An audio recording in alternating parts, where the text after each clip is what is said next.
Okay, so next we're gonna put our serpentine belt back on the car. And for those that did not watch my taking apart video, here is the part number. I had to get a new belt because my old belt was cracking and fraying in places. So get the belt down in the car first, and the bolt on the tensioner pulley, it's a 9/16, but all I have is 15 millimeter. It's close enough. And I'm gonna double wrench it with the 17 millimeter. So I'll show you that in a second. I just want to get you guys set up here so you can kind of see where I'm going to be working. Okay, we'll try that.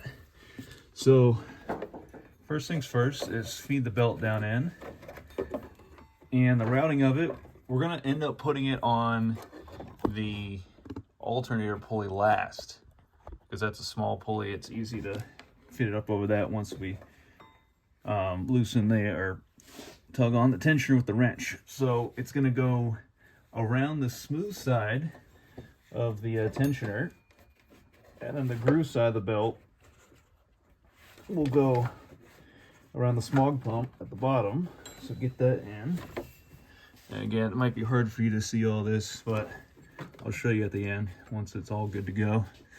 So after you get it on the tensioner and on the smog pump down below, you will then bring the belt up, and the smooth side of the belt is going to go around the water pump.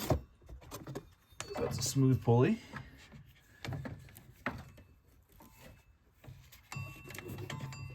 And then after the water pump, you'll feed the groove side of the pulley down around the crank pulley right below it. And it might be hard to keep all this in place as you're going, but just take your time. Sometimes not a whole lot of room with the radiator right where your arm and hand are trying to feed through. So after you get it around the crank pulley,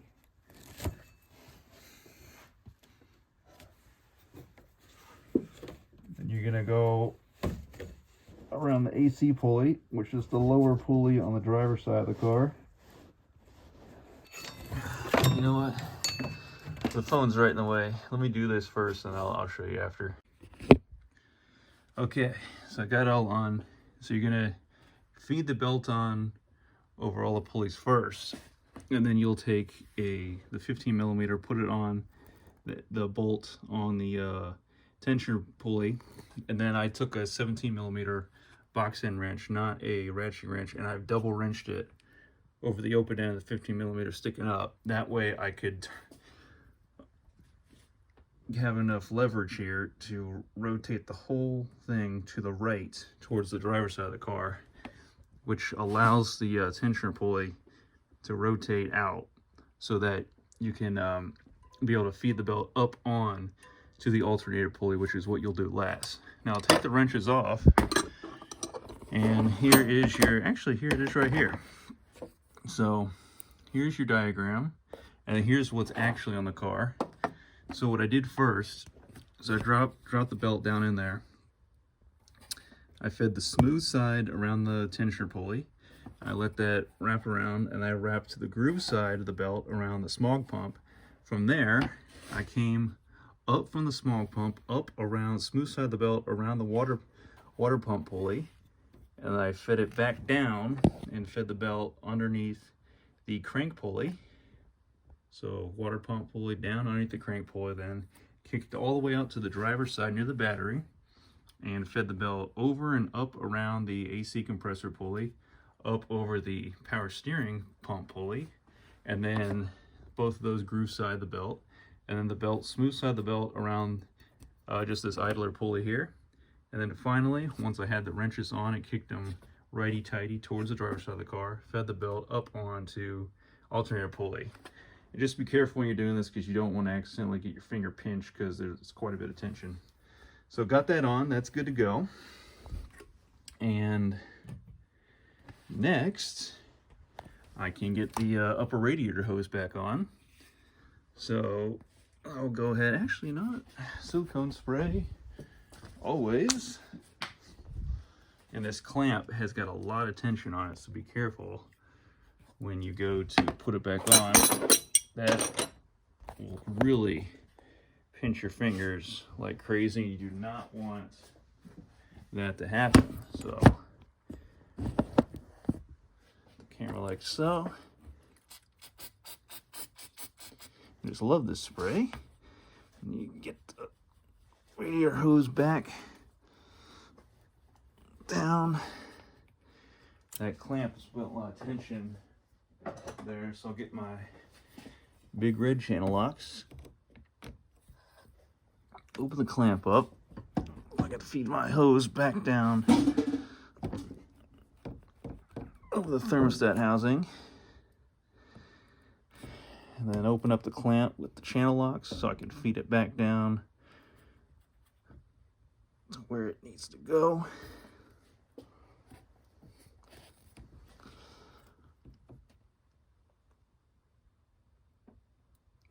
Back over its old mark. And a little bit more. Okay, and that's pretty good right there. All right, that is nice and tight. I like it. Okay, so we'll add the coolant at the very end. Did I add it there or did I add it here?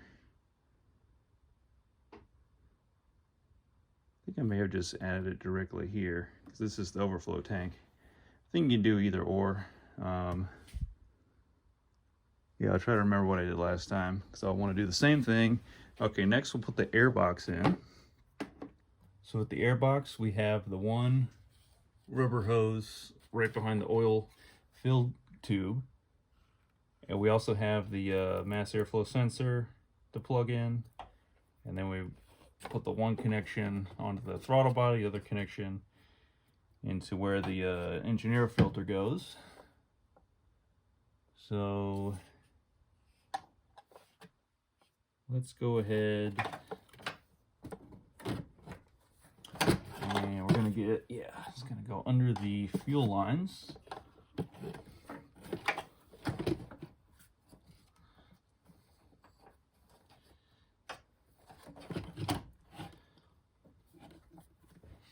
Spray a little silicone spray here now. Yep. Yeah, sometimes stuff will just bite you. On. There we go. Okay, got that side on. Throttle body. And get the other side here. Plug in our mass airflow sensor. Nice little click there. And that did have a plastic tab at one time, but of course that broke off. And next I can get my little clips in on either side of the air box, making sure it's seated in nice and proper.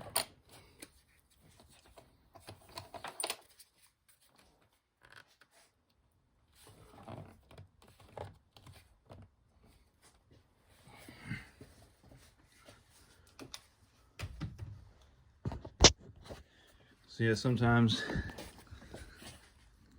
the airbox can not quite want to line up, but just do your best there. So you can get your clip over and started on the other side. I may have to kind of rotate this piece in to get it to line up. So let me do that.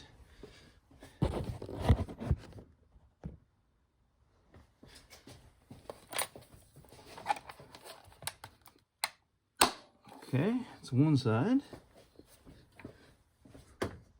Reach down low. Do my other side. All right, well, that clicks in nicely. Okay. Well, let's get that little vacuum line from the oil pickup.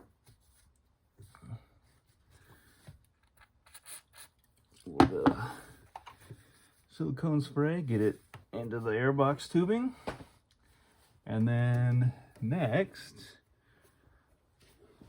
just need to get the hose clamp around the tubing going to the throttle body in place. I just need to take was it a 7 or an 8? Question of the day. 8 will do it. 8mm.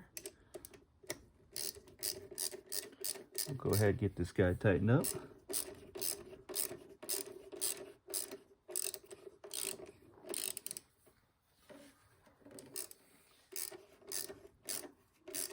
Make sure the spring is getting fed through and not bound up on the hose clamp.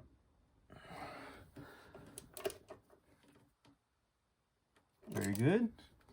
Nice and tight there. Okay, now you can begin to do your last checks. Of course, we're going to fill the system with coolant. Check your oil. Check over everything you've done before reconnecting your battery and firing it up. Wow, yeah, I think we're pretty close. Okay, so we got the airbox all back in.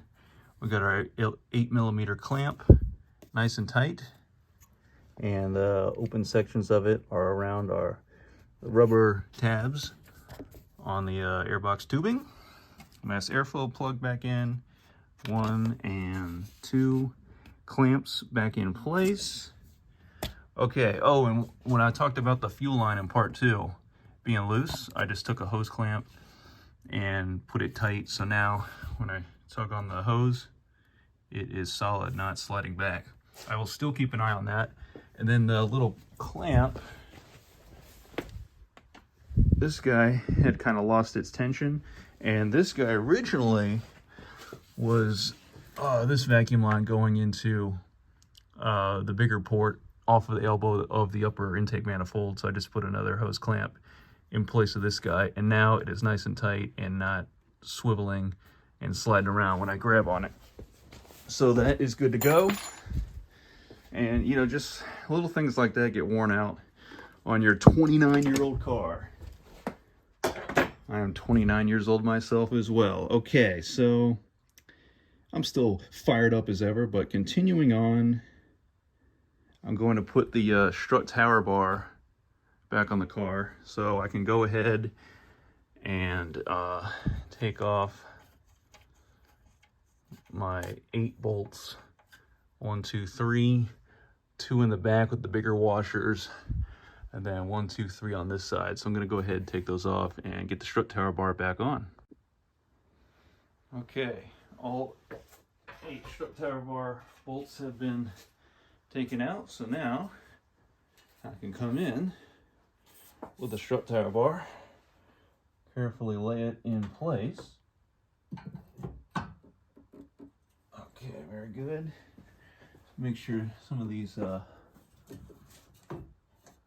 rubber hoses back here aren't going to interfere, which they are not. And I'll get the back two started first. Just start all 8 of your bolts before you tighten any, because it does have to kind of flex a little bit to get all 8 holes to line up. Helicopters everywhere. And a little downward pressure, perhaps. Get the last one started here. Or just shift it around wherever it needs to go. All right, all 8 are started. I want to say it's a 10 millimeter. So grab your 3/8 ratchet.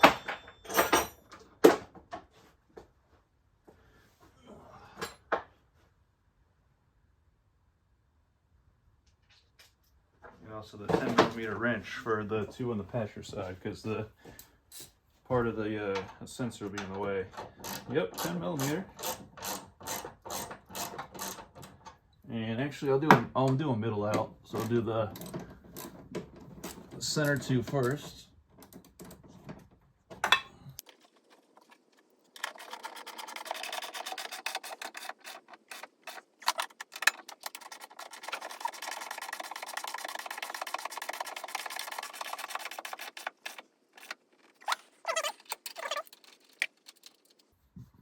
Actually, you know what? I'm going to do the ones lower. I think it'll actually bring it in closer to line up the top ones. My theory is correct. Okay.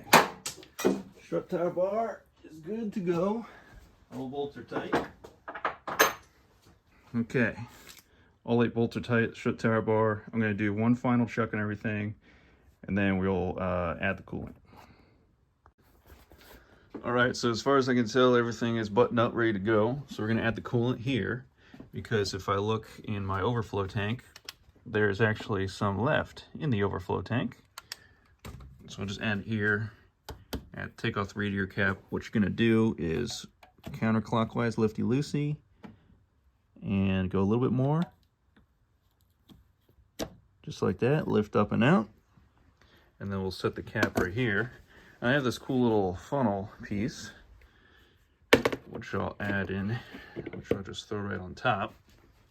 Now it's just you guys right here. Now, this was a brand new container, so it's got the brand new coolant in there because I've only had it running through the car for a couple months. So I'm just gonna put it right back in. I'll add a little bit more as needed.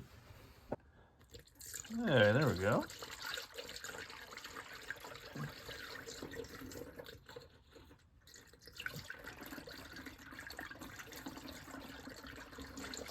And I know I can put all of this in here because I drained it out, plus a little bit extra spill on the floor. Okay, so somehow it's actually a little too much, so we'll go ahead and squeeze the hose. Yes, which will burp it and allow. So maybe I didn't add it through here last time. That's a bummer. I have a little bit of a mess here. Maybe I did add it straight through the overflow. So this piece, I actually have fittings here. So when you're burping the system out, different fittings fit down in the top of the radiator hose there, so you don't have any leaks out from this section, which I should have put in there. So let's see if I can get the rest of this to burp down. All right, now that I got the coolant filled to an adequate level, go ahead, open up the garage door and reconnect my battery, and then try to crank her up, see how she runs. And then of course I also need to take it off of the jack stand here. Other than that, let's test it out. And again, if you're going to test run your car in the garage, always open the garage door. That's common sense, but just had to say it for anybody who's on a one-track mind deep into their project about to test run it. So like I said, I can when I'm test running it, I'll squeeze this upper radiator hose. I'll be looking for it to get warm and hot, eventually hot. If it stays cold for a while, then there's air bubbles in the system. I can always disconnect my little bolt down there and slightly rotate the distributor to get my timing dialed in. And last time, I actually got the timing way off trying to put the distributor back in, so I actually bought a timing light. So this does come in handy if you have a OBD1 car with a distributor cap, and you have these cables that go with it. Info on that on the internet, but let's get this thing test ran.